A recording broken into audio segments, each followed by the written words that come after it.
तत्पश्चात फिर मज्जन कीजिए, फिर तन का मार्जन करिए, और फिर ध्रुवदास जी कह रहे सौरभ अंग लगाए। अब कहीं आपको ऐसी व्यवस्था नहीं मिलेगी, तीनों लोकों में नहीं मिलेगी, जहां आचार्य कह रहे हैं भगवान को बाद में सजाना, पहले आप सजो। प्रथम ही मज्जन कीजिए, फिर सौरभ अंग लगाए, और फिर ता पाछे रच पच करे, सुंदर तिलक बनाए। रच पच माने खूब सुंदर तिलक बनाइए, बढ़िया इत्र लगाइए, फुलेल लगाइए। ऐसे ही नहीं जाना है श्री जी के निकट, श्री जी के स्वरूप का विचार करते हुए, श्री जी के स्वरूप का विचार करते हुए श्री जी के निकट जाना है।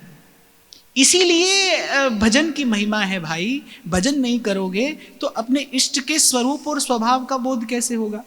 मैं कई बार एक छोटा सा उदाहरण दिया करता था कि आप किसी को उपहार देते हो तो वस्तुतः उपहार में वस्तु नहीं दी जाती, उपहार में सद्भाव दिया जाता है, प्रेम दिया जाता है। वस्तु के माध्यम से उसका प्रकाश होता है। वस्तु गौण है और वस्तु के साथ जो भाव, जो स्नेह, जो प्रेम जा रहा है वो प्रमुख है। वस्तु गौण है, भाव प्रमुख है। तो अब आप एक 16-17 साल के बालक को अब आप चांदी का झुंझुना पकड़ा दो, आप बोले उपहार है हमारा, बड़े प्रेम से हमने दिया है। सो तो ठीक है, प्रेम से दिया है, प्रेम ही प्रमुख है। पर आपको नहीं लगता कि उस बालक के स्वरूप का विचार करते हुए यदि उपहार दिया जाए तो वो ज्यादा युक्ति युक्त है, उसमें उसकी ज्यादा प्रियता है। तो अपने इष्ट के स्वरूप के अनुरूप सेवा, तो किसकी सेवा में जाना है? जो रूप गुण के निधान हैं, अनंत अनंत कल्याण गुणगण निधि हैं। आपको मुझे किसकी सेवा में जाना है? दीठ हूं को भार जान, देखत न डीठ भरी, ऐसी सुकुमारी नैन प्राण हूं ते प्यारी है। श्री लाल जी अधिक देर तक जिनके श्रीमुख की ओर नहीं देखते, क्यों? डीठ हूं को भार जान, देखत ना डीठ भर, ऐसी है ललित प्यारी, लाल जू की प्राण प्यारी, दीठ हूं न ठहरात, कैसे कै निहारिए, जाकी परछाई पर कोटि कोटि चंद अरु, दामिनी भामिनी काम, कोटि कोटि वारिये। काजर की रेख जहां, पानन की पीक भारी, और सुकुमार ताई, कैसे के विचारिये। रूप सार मोदमयी, हित ध्रुव प्राण न्योछावर कर डारिये। अरे संत कहते हैं नूपुर दाव चलो मेरी सजनी, होई न जी पग सोर, श्वास संभल के बोलिए और बस डोलिए नैन की कोर। उस रस देश में आपको मुझे जाना है, उस भाव देश में आपको मुझे प्रवेश करना है। तन को सजाकर, मन को सजाकर, भाव को सजाकर, दुलराकर ही उनके निकट जाया जा सकता है। कल आपको स्मरण हो तो मैंने विराम के क्षणों में कहा था, देवो भूत्वा देवता यजेत। जिसकी पूजा, जिसकी आराधना आपको करनी है, तद्वत होकर आप उसके निकट जा सकते हैं, तद्वत होकर जा सकते हैं उसके निकट, और जाना चाहिए। ये शिष्टाचार भी है, ये सभ्यता भी है, और ये आचार्यों द्वारा प्रतिष्ठित मर्यादा भी है। ये आचार्यों द्वारा प्रतिष्ठित मर्यादा है। अरे आप कभी दक्षिण भारत जाकर वहां पर दर्शन करिए, वहां जो भगवान का दर्शन करने जाता है वो भी कितना सुसज्जित होकर जाता है।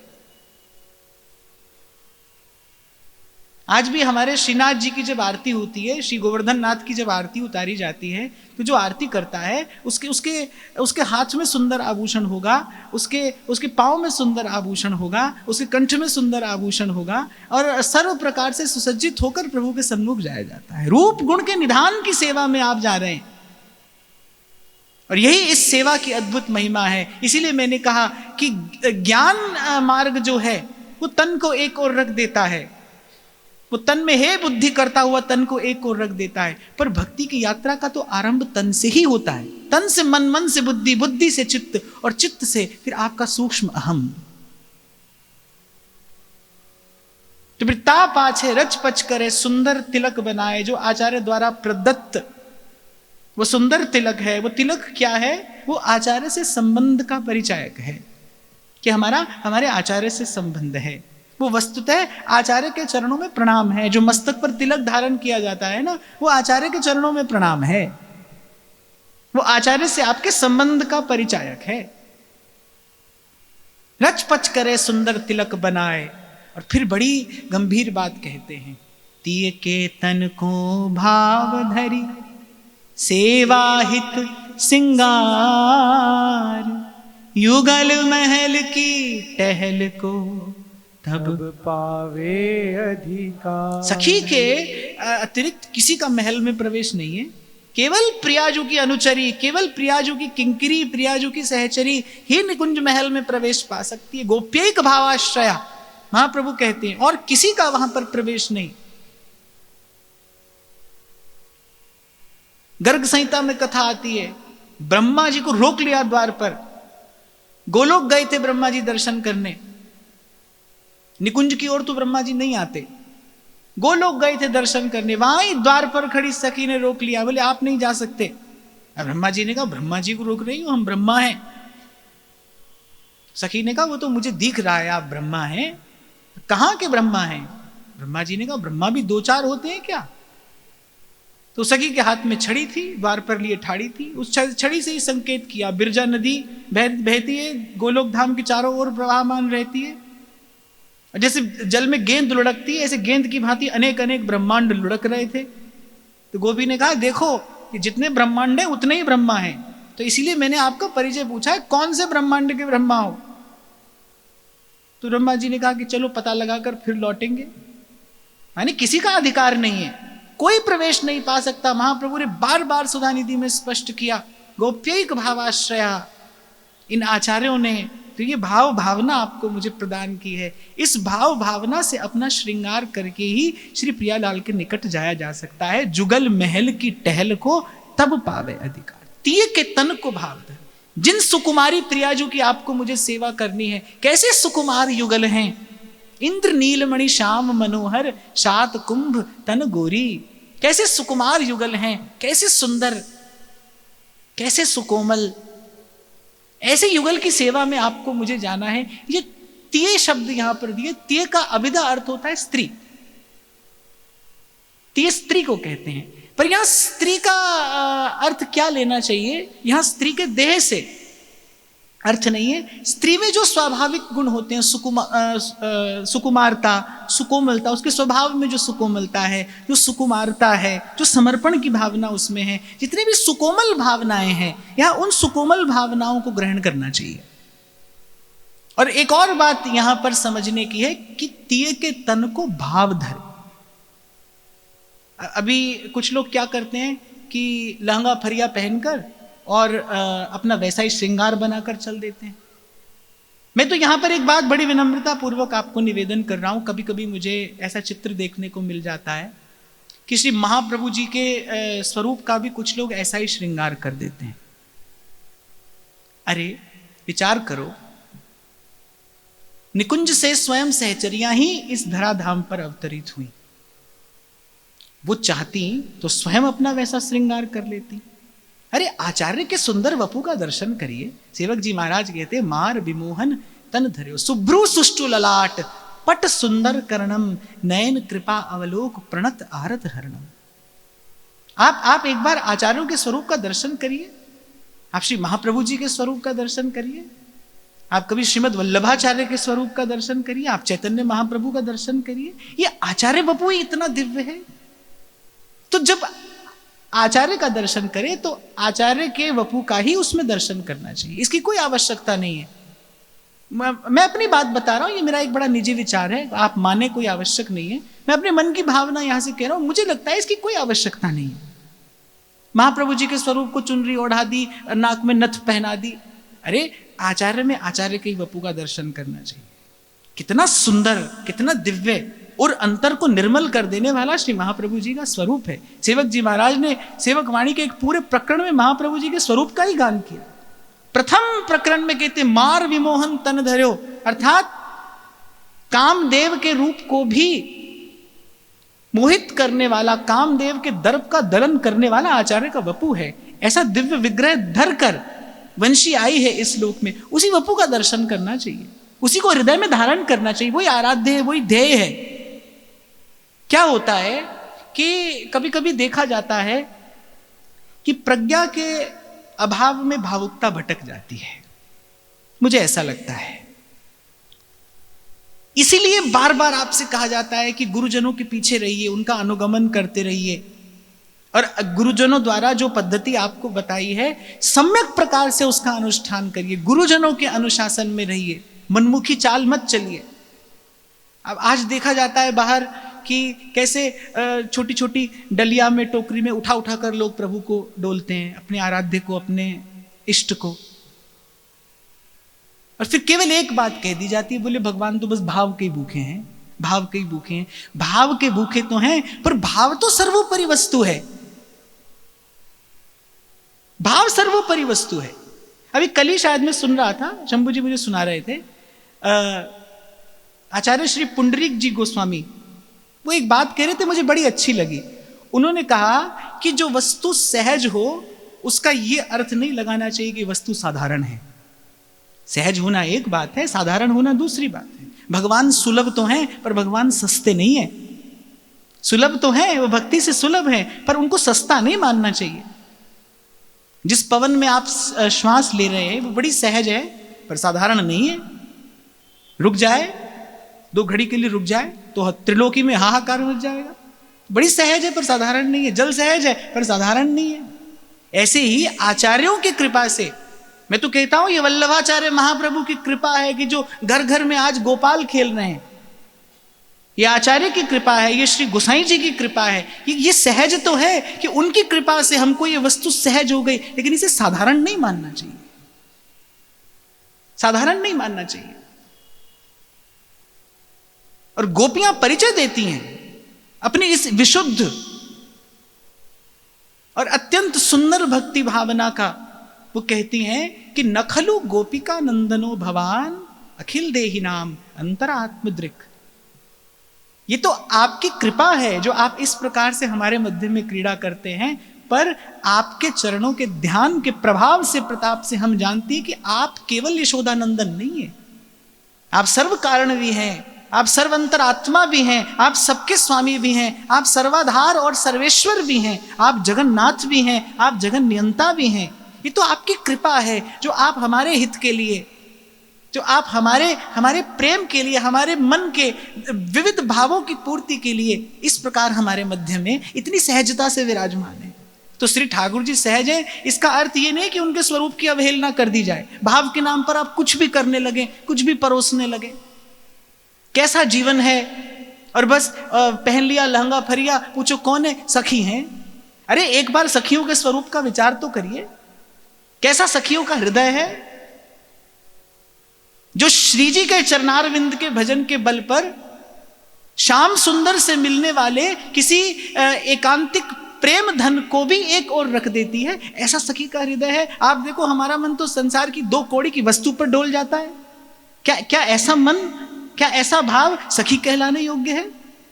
क्षमा करना अगर कोई मेरी बात से सहमत ना हो, पर मैं यहाँ केवल अपना विचार निवेदन कर रहा हूँ। और क्योंकि ध्रुवदास जी कह रहे थे कि तन को भाव धर, और भाव कहाँ रखा जाता है? हृदय में। और हृदय में भी कैसे बड़ा गुप्त रखा जाता है, तभी भाव रहता है और उसकी अभिवृद्धि होती है। क्योंकि भाव को प्रकट करते ही अभाव हो जाता है। जैसे ही आप अपने भाव को प्रकट करेंगे अभाव हो जाएगा। पूर्व मैंने आपको शायद कहा था ना, ये तो इत्र की बोतल जैसा है, पर इत्र की भी नहीं, एक वस्तु होती है रूह कहते हैं, इत्र का भी इत्र, वो होता बड़ा मूल्यवान है, लेकिन इतना सुकोमल होता है वो कि आप उसके पात्र का ढक्कन खोलकर रख दीजिए, थोड़ी देर में उड़ जाएगा, वो अदृश्य हो जाएगा, लुप्त हो जाएगा। भाव बिल्कुल ऐसा ही है, ये तो सार का भी सार है।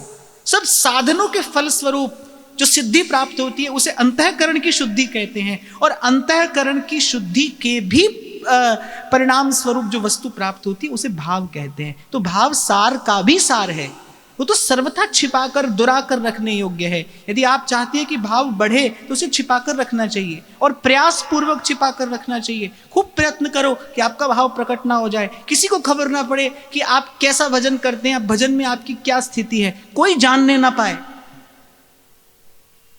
मैंने तो बहुत काल पहले जब रसकुल्ला पढ़ी थी तो एक बात मेरे हृदय को लग गई।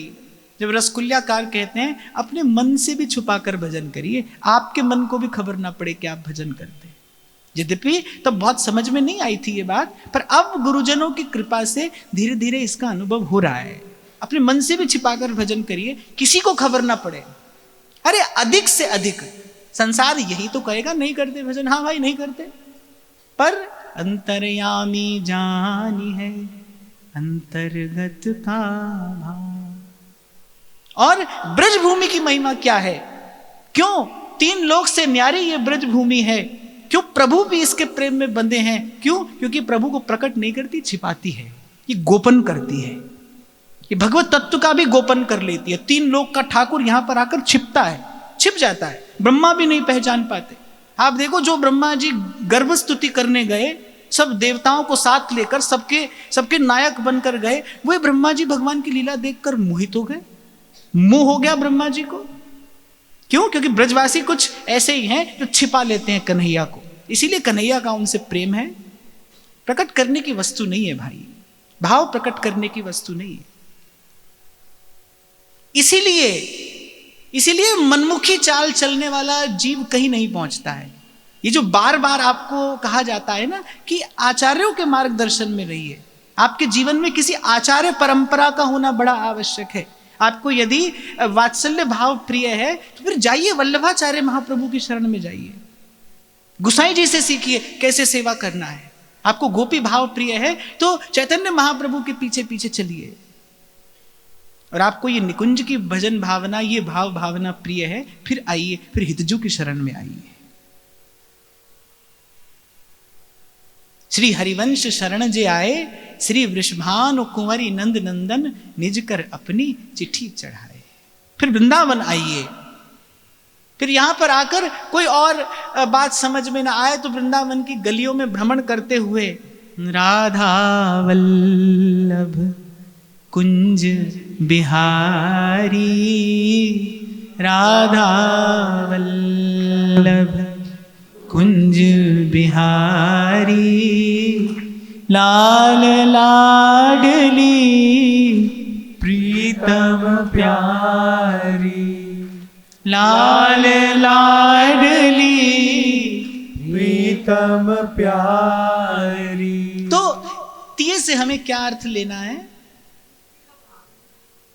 सुकोमलता, सुकुमारता, समर्पण, विनय, जो भी कोमल भावनाएं हैं वो ग्रहण करने की बात यहां की जा रही है। और फिर कहा है भाव धर, केवल भाव रखना है, वैसा कोई प्रतीक चिन्ह धारण करने की कोई आवश्यकता नहीं है, केवल उसका भाव रखना है। और भाव को भी अपने हृदय की गुहा में कहीं दुरा कर छिपा कर रखना है, ताकि उसकी सुवास अभिवृद्धि को प्राप्त हो। ये हो जाए जुगल महल की टहल को तब पावे अधिकार। फिर कहते हैं नारी किंवा पुरुष हो जिनके मन यह भाव, नारी किंवा पुरुष हो जिनके मन यह भाव, दिन दिन तिनकी चरण रज ले ले मस्तक ला, दिन दिन तिनकी चरण रज ले ले मस्तक लाल। और फिर जाति कुल आदि का विचार किए बिना, वो स्त्री है पुरुष है इस बात का भी विचार किए बिना, नारी किंबा पुरुष हो, जिनके मन यह भाव, जिनका हृदय सहचरियों की भावना से भावित है, उन रसिकों की चरण रज अपने मस्तक पर शिरोधार्य करना चाहिए।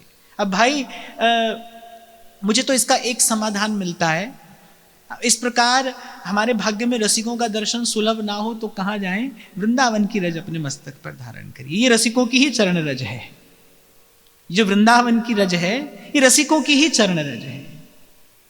साधु संत चली आए, रसिक संतों के आवागमन के कारण, उनके चरणों के संस्पर्श के कारण यही मस्तक पर धारण करने योग्य है, यही शिरोधार्य है। और महाप्रभु तो कहते प्रिया जो के चरण रज है, इस पर श्याम सुंदर के चरण भी पड़ते हैं। ये इस पर प्रिया और लाल के भाव में रंगी प्रेम में पगी सहचरियां यत्र तत्र डोलती हैं, यही रसिकों की चरण रज है, इसे ही मस्तक पर धारण करना चाहिए।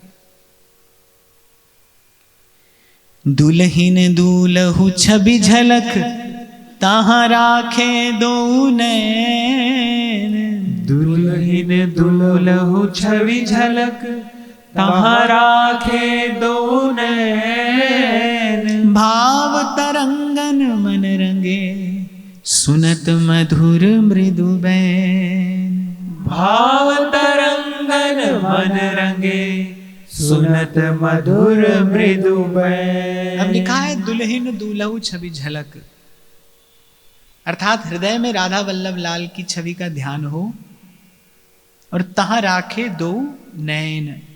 आपने कभी देखा हो कि गांव में जब माताएं बहनें जल भर कर जाती हैं तो वो नीचे डगरी का ध्यान रखती हैं और ऊपर सर पर पड़ी गगरी का ध्यान रखती हैं, बात भी करती जाती हैं, चर्चा भी करती जाती हैं, और ऊबड़ खाबड़ मार्ग हो तो उन्हें उनका भी ध्यान रहता है। सिर पर जल की पड़ी गगरी भी ज्यों की त्यों रहती है, उसमें से भी जल नहीं छलकता। इसी प्रकार यहाँ श्री ध्रुवदास जी आज्ञा कर रहे हैं कि सेवा की सब विधियों को करते हुए हृदय जो रहे प्रियालाल की छवि में रंगा रहे, और प्रयास यही हो कि राधा वल्लभ लाल के चरण कमलों में आपका मन केंद्रित हो जाए। एक और बात मैं यहां आपको अपने भाव से निवेदन करूं, मन की चंचलता को नष्ट करने का बड़ा सबल उपाय है रूप ध्यान। मन की जो चंचलता है वो रूप ध्यान से नष्ट होती है। पर रूप ध्यान कैसे हो? श्री चरण कमलों का ध्यान किया जाए। जब महाप्रभु कहते हैं ना, जागृत स्वप्न सुषुप्तिषु स्फुरतु में राधा पदाब्ज छटा, प्रियाजू के चरण कमलों की छटा मेरे हृदय में स्फुरित रही। जो चरण हैं सब कौतुक यहीं से होता है। धन धन राधिका के चरण, परम कोमल सुभग शीतल कमल के से बरण। और परमानंद दास जी कह रहे, क्वणित नूपुर कुंज बिहरत परम कौतुक करन। चंद्र नख पर वार डारों कोटि शोभा घरन। नंद सुत मन मोदकारी विरह सागर तरन। दास परमानंद छिन छिन श्याम जिनकी शरण। एक उपासक को, और विशेष रूप से एक रसोपासक को, इस बात का अधिक से अधिक अभ्यास करना चाहिए। वैसे तो ये आचार्य द्वारा दी गई भजन परिपाटी है कि राधा वल्लभ लाल को हृदय ध्यान मुख नाम, मुख पे नाम रहे और हृदय में ध्यान। और ध्यान कैसा? चरण कमलों का ध्यान करिए।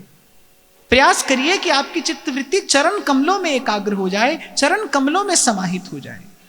यद्यपि बड़ी गंभीर बात है और रहस्यात्मक है, पर फिर भी मैं यहाँ व्यासपीठ से आपको निवेदन कर रहा हूं, इस रस प्रदेश में, इस प्रेम देश में जितना कौतुक होता है उसका मूल श्री प्रियाजू के चरण कमल हैं, राधा वल्लभ लाल के चरण कमल हैं।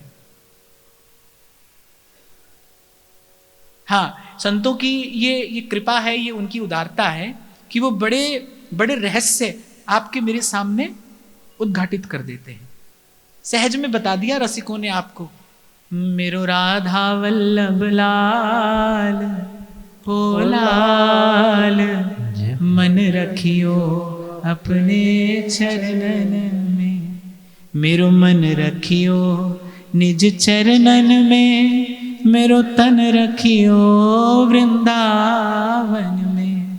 मेरो गुरु हरिवंश दयाल, ओ दयाल मन रखियो अपने चरणन में। बार बार सेवक जी कह रहे हैं श्री हरिवंश चरण शरणम, श्री हरिवंश चरण शरणम। मैं फिर दोहराता हूं, मन की चंचलता को नष्ट करने का अचूक और बड़ा सबल उपाय है श्री ठाकुर जी के रूप का ध्यान। और श्री रूप का ध्यान करना हो तो कैसे? सबसे पहले चरण कमलों का ध्यान हो, एकाग्र हो आपके मन की वृत्ति। जैसे योग के 8 सोपान है ना, यम नियम आसन प्राणायाम प्रत्याहार ध्यान धारणा और समाधि, ऐसे भक्ति योग के भी 8 सोपान है।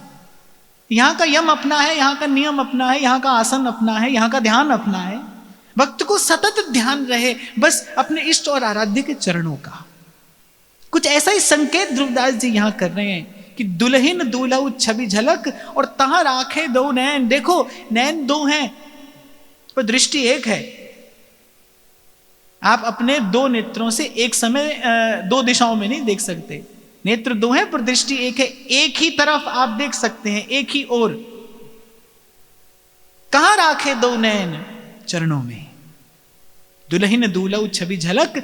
और पहले ध्रुवदास जी ने स्पष्ट किया ध्येय कौन है? राधा माधव युगल। और ध्यान किसका करना है? दोनों नयन कहां रखने हैं? उनके चरणों में। मन रखियो अपने चरणन में, मन रखियो अपने चरणन। और फिर भाव तरंगन मन रंगे और सुनत मधुर मृदु बैन। भाव तरंगन मन रंगे, फिर विविध सेवा के भावों से अपने मन को अनुरंजित करके कब बाह गहो हंसनी की, कब करूं भावती जी। अगर आपको भाव भावना की विधि सीखनी है ना, तो फिर तो कभी भोली सखी के पास जाकर बैठिए। प्यारी मोहे ऐसो जीवन भावे, प्यारी मोहे ऐसो जीवन भावे। सुनत मधुर मृदु बैन। वो जो मीठे मधुर बैन हैं, वो सुनने की बात ध्रुवदास जी कर रहे हैं। अब कोई मंद मंद शब्दों में धीरे धीरे बात करता हो, उसकी बात सुननी हो तो उसके बहुत निकट जाना पड़ेगा ना। अब यहां ध्रुवदास जी कह रहे हैं प्रियालाल के बैन मेरे कान में पड़े। अब बैन कान में पड़े इसके लिए तो उनके बहुत निकट जाना होगा। इसीलिए कह रहे हैं पहले भाव तरंगन मन रंगे। जहां से हमने चर्चा आरंभ की कि भाव ही प्रियालाल के निकट लेकर जाएगा। सहचरियों के भाव को हृदय में धारण करिए, आप श्री जी के निकट पहुंचेंगे। श्री जी के निकट पहुंचेंगे तो ही प्रियालाल की वार्ता कान में पड़ेगी ना। पहले उनके निकट जाना है। इसीलिए पहले भाव तरंगन मन के विविध सेवा के भावों से अपने चित्त को अनुरंजित करके सजा कर संवार कर अपने और अंतर को फिर श्री जी के निकट जाना है। फिर सुनत मधुर मृदु बैन। इसीलिए मैंने कहा भाव भावना सीखनी है तो फिर भोली सखी के पास जाइए। एक से एक सुंदर भावना उनके हृदय की प्रकट हुई है, जहां शायद कभी एक साधारण व्यक्ति का मन जा ही नहीं सकता, उसकी बुद्धि जिसका विचार कर ही नहीं सकती। तुम हूं अकेली, मैं हूं अकेली, आनंद उरना समावे, जीवन भावे, प्यारी मोहे ऐसो जीवन भावे। मैंने पहले भी शायद कभी आपको बताया था कि जब मैं आरंभ में राधा वल्लभ जी का दर्शन करने जाता था तो पुराने मंदिर में बहुत बैठता था जाकर। मुझे बड़ा अच्छा लगता था वहां पर बैठना। तो एक बार एक महात्मा वहां पर बैठे थे, मुझे बुलाया पूछा कहाँ से आए हो, मैंने बताया। तो कहने लगे कि क्यों आए हो लाला यहाँ पे? मैंने कहा दर्शन करने आया हूं। बोले कौन का दर्शन? मैंने कहा राधा वल्लभ लाल का। तो बाबा कहने लगे हाँ ठीक है, पर तू ही करियो दर्शन। कहूँ राधा वल्लभ लाल ने तेरे दर्शन कर लियो तो बोले ना तू काऊ के काम को रहेगो और ना दुनिया तेरे काम की रहेगी। अब तब तो मुझे लगा ठीक है बाबा है, कह दिया। पर अब धीरे धीरे वो घटना घटती दिखाई पड़ रही है। मैं कल भी महाराज श्री से यही कह रहा था, मैंने बड़ा प्रयास किया कुछ यहाँ की बात आपको सुना दूं, कुछ वहां की बात आपको सुना दूं। ना तो मेरा कहने का मन हुआ ना आपका सुनने का। आपका सुनने का होता मैं तब भी कह देता। ये बात मैं आपको इसलिए बता रहा हूं कि आप इस बात के लिए अब प्रस्तुत रहे ना, आप तैयार रहे ना कि अब ये मन किसी और के काम का रहा नहीं। जब मैं आपको गाता देखता हूं तो मुझे लगता है कि वस्तुतः आप पर, मुझ पर, हम सब पर हमारे हितजू की कृपा हो गई है। तुम हूं अकेली, मैं हूं अकेली, तुम हूं अकेली, मैं हूं अकेली। आनंद पूर्णा समावे, जीवन भावे, प्यारी मोहे सो जीवन भावे। कैसे कैसे सजाती है भोली सखी अपने हृदय को। तुम सोवो मैं प्यार डुलाऊं, तुम सोवो मैं प्यार डुलाऊं।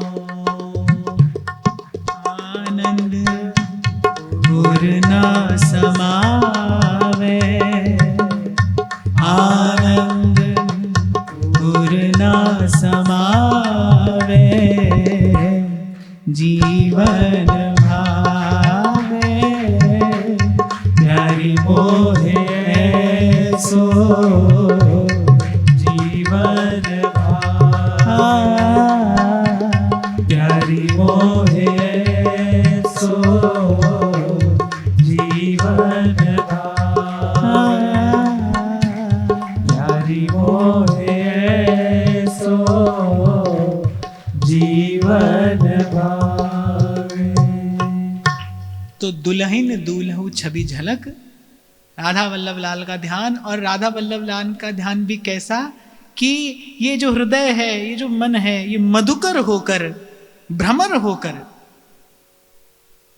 मन भवरा थारे चरण कमल सो आलिपटायो जी नाथ हरि आयो जी।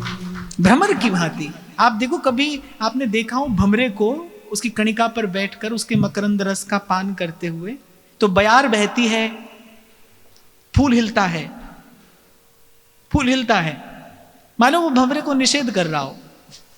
पर भंवरा बड़ा हठी है, वो हटता नहीं, वो मकरंद रस का पान करके ही जाता है। ऐसे ही माया की पवन चलेगी, आपको हो सकता है हटाने का प्रयास करे, पर सारन को सार, रस को भी रस यही है। राधा पद पंकज के भ्रमर हो रही है, यही संकेत ध्रुवदास जी कह रहे। भाव तरंगन मन रंगे, सुनत मधुर मृदु बैन। भाव के रंग से अपने और अंतर को रंग के फिर प्रियालाल के निकट जाना है। चरण कमलों का ध्यान करते हुए, इन रसिकों के भावों को हृदय में धारण करते हुए, अरे इनका चिंतन भी हृदय को सुंदर बना देगा। इनका चिंतन स्मरण भी आपके और अंतर को किसी किसी विलक्षण आनंद से भर देगा, सुंदर कर देगा। करते हुए और फिर श्री जी के निकट जाना है। सुनत मधुर मृदु बैन, तो आज की ये सुंदर सुकोमल वार्ता मैं अत्यंत सुकुमार श्री लाडली लालजू के पाद पद्मों में निवेदन करता हूं। महाराज श्री के श्री चरणों में प्रणाम। आप सबके हृदयस्थ प्रभु को नमन।